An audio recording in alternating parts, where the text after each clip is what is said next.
माझा तर अजूनही विश्वास नाही की दादा आपल्यामध्ये आहे. अजूनही वाटतं की दादा कुठेतरी मंत्रालयात बसून मिटिंग घेत सोडत असतील, अधिकाऱ्यांसमोर बैठक सुरू असेल, राजकीय निवडणुकीला प्रचारसभेला गेलेले असतील. अशा प्रकारचा चेहरा हा आमच्यापासून या ठिकाणी कुठेही ढळला जात नाही, दूर होत नाही. परंतु सत्य नाकारता येत नाही.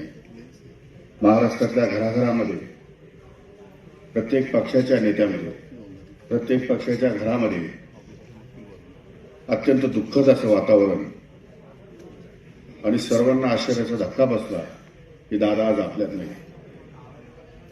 तर दादांचे अनुभव खूप मोठे आहेत. कितीही बोललं रात्रही पुरणार नाही आणि दिवसही पुरणार नाही. दादांना सर्वांना दादा हवीशी वाटत होती. सर्व पक्षाच्या लोकांना दादांनी कधी पक्ष बघितला नाही, कधी जात बघितली नाही, कधी धर्म बघितला नाही. सातत्याने काम करत राहणं, सकाळी पहाटे 5 वाजेपासून तर संध्याकाळी 11 वाजेपर्यंत, मिनिट टू मिनिट